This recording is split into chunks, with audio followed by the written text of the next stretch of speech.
आज के इस विश्लेषण में हम एक बहुत ही दिलचस्प और चौंकाने वाले सच पर बात करने वाले हैं।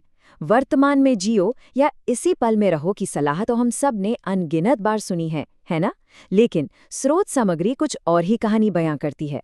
इसके मुताबिक हम इंसान शायद ही कभी या सच कहें तो कभी भी उस असली वर्तमान क्षण का अनुभव करते हैं।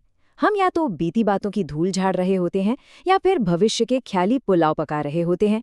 तो चलिए बिना देर किए विज्ञान और मनोविज्ञान के नजरिए से समझते हैं कि आखिर हमारे दिमाग के भीतर चल क्या रहा है।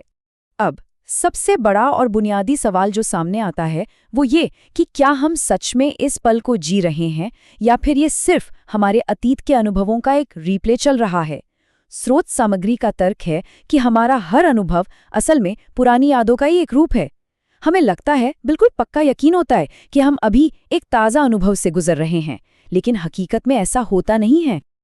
और यहीं से शुरुआत होती है हमारे पहले मुख्य बिंदु की, स्मृतियों का भ्रम। इसे समझने के लिए तारों का एक बड़ा ही शानदार उदाहरण दिया गया है।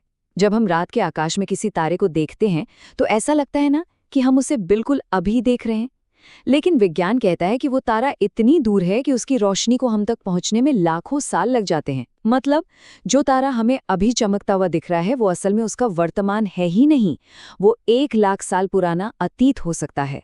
बिल्कुल इसी तरह हमारे रोजमर्रा के अनुभव भी काम करते हैं। जब हम मैं कहते हैं तो असल में हम अपने अतीत के बंडल को ही खंगाल रहे होते हैं।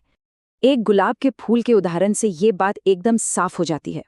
जरा सोचिए, जब सामने एक गुलाब होता है तो क्या सच में हम उस पल की ताजगी को महसूस कर रहे होते हैं? स्रोत के अनुसार बिल्कुल नहीं। होता यह है कि जैसे ही हमारी नज़र फूल पर पड़ती है, हमारा दिमाग तुरंत अतीत की फाइलें खोलता है और 1 सेकंड से भी कम समय में उसे गुलाब का नाम दे देता है। और बस जैसे ही ये नाम दिया गया, वो फूल अपनी असलियत में नहीं रहता, बल्कि हम उसे अपनी पुरानी यादों के चश्मे से देखने लगते हैं। तो इस स्मृतियों के भ्रम का सीधा असर हमारी भावनाओं पर कैसे पड़ता है, यही हमारा अगला विषय है, अतीत और भावनाएं। मान लीजिए कि अचानक सामने एक सांप आ जाए। अब जो डर पैदा होता है वो उस सांप को अभी देखने की वजह से नहीं है। सुनने में अजीब लग सकता है, लेकिन दिमाग ने पहले उस सांप को देखा, फिर अतीत के भंडार से जानकारी निकाली कि अरे सांप तो खतरनाक होते हैं, और तुरंत उस पुरानी जानकारी के आधार पर डर का संकेत भेज दिया। स्रोत का तर्क बड़ा ही दिलचस्प है। अगर किसी इंसान ने अपनी जिंदगी में कभी सांप के बारे में सुना ही ना हो, उसे देखा ही ना हो, तो उसे इस तरह का डर कभी महसूस ही नहीं होगा। यानी हमारा सारा डर हमारी पुरानी यादों की ही देन है। और यही भावनाएं हमें फंसा देती हैं आशा और निराशा के एक कभी न खत्म होने वाले चक्र में। एक परीक्षा का ही उदाहरण ले लेते हैं। परीक्षा अतीत में दी जा चुकी है, काम खत्म। अब वर्तमान क्षण में बैठे हुए भी हमारा मन वहां होता ही नहीं है। हम या तो अतीत में गोते लगा रहे होते हैं कि पेपर कैसा हुआ था, या फिर भविष्य के ख्याली महल बना रहे होते हैं कि पास हो गए तो क्या क्या करेंगे, यानी आशा, और अगर फेल हो गए तो क्या होगा, यानी निराशा। इस पूरी उधेड़बुन में जो अभी और यहीं का असली क्षण है, उसे हम पूरी तरह से नजरअंदाज कर देते हैं। वो बस गायब ही हो जाता है। तो यहाँ सबसे पते की बात क्या है? स्रोत सामग्री एक बहुत ही सटीक तुलना करती है। यादों में जीना बिल्कुल वैसा ही है जैसे बस अपने पसंदीदा भोजन को याद करके अपनी शारीरिक भूख मिटाने की कोशिश करना। क्या कोई इंसान सिर्फ अपने मनपसंद खाने के बारे में सोचकर अपना पेट भर सकता है? बिल्कुल नहीं, है ना? यही वजह है कि हम इंसान हमेशा अंदर से एक खालीपन, एक अतृप्ति महसूस करते हैं। असली जीवन का स्वाद लेने के बजाय सिर्फ उसके ख्यालों में जीने से अंदर की भूख कभी शांत नहीं होती। तो फिर इस चक्रव्यूह से बाहर कैसे निकला जाए? इसका समाधान छिपा है एक खास दर्शन में, जिसे चॉइसलेस अवेयरनेस यानी विकल्प रहित जागरूकता कहा जाता है। महान विचारक जे कृष्णमूर्ति के दर्शन पर आधारित चॉइसलेस अवेयरनेस का सीधा सा मतलब है, जो जैसा है उसे बस वैसा ही देखना और होने देना, बिना उसे कोई नाम दिए, बिना उसे सही या गलत के तराजू में तोले, और सबसे जरूरी बात, बिना उससे लड़े।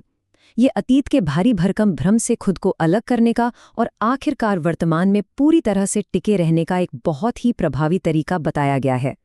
लेकिन इसे अपनाना इतना आसान क्यों नहीं है? क्योंकि हम सब शब्दों के जाल में बहुत बुरी तरह फंसे हुए हैं। ये प्रक्रिया कुछ इस तरह काम करती है, मान लीजिए हमारे भीतर कोई हलचल पैदा होती है, हमारा दिमाग एक पल भी गवाए बिना तुरंत उसे क्रोध या डर का नाम दे देता है। और जैसे ही ये नाम दिया जाता है, अचानक से अतीत में जब जब हमें गुस्सा आया था, उन सारी यादों का एक बहुत बड़ा बंडल हमारे दिमाग में बाढ़ की तरह आ जाता है। वो भावना कई गुना शक्तिशाली हो जाती है। मतलब सिर्फ एक शब्द देने से हमारा वर्तमान हमसे छिन जाता है और अतीत पूरी तरह से हावी हो जाता है। इसी वजह से इस विश्लेषण में कुछ बहुत ही व्यावहारिक कदम सामने आते हैं। पहला नियम, अपने ही विचारों से लड़ना बंद करें, क्योंकि लड़ना भी उसी जाल का हिस्सा है। दूसरा, अंदर जो भी भावना उठ रही है, उसे तुरंत कोई नाम देने की जल्दबाजी ना करें, उसे दुख या डर कहकर ना पुकारें। और तीसरा कदम, किसी भी चीज पर अच्छा या बुरा का ठप्पा लगाना छोड़ दें, उसे बस स्वीकार करें और एक शांत दर्शक की तरह देखें। और जब ऐसा किया जाता है तो हम पहुंचते हैं अपने अगले पड़ाव पर, विचारों के बीच का अंतराल।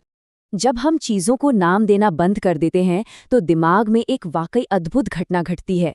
आमतौर पर दिमाग में विचार एक के बाद एक बिना रुके चलते रहते हैं, उनके बीच कोई खाली जगह नहीं होती। लेकिन स्रोत के अनुसार जब नाम देना रुकता है तो अतीत की यादों का वो जो अनथीन सिलसिला है ना, वो भी वहीं थम जाता है। एक विचार और दूसरे विचार के बीच अचानक से एक गैप, एक खाली अंतराल पैदा हो जाता है। और यही वो शांत जगह है जहां हमारा वास्तविक वर्तमान निवास करता है। जब इस अंतराल को महसूस किया जाता है और इसमें ठहरा जाता है तो इसके परिणाम बेहद खास बताए गए हैं। उस जगह पर न तो अतीत का कोई बोझ होता है और न ही भविष्य की कोई चिंता।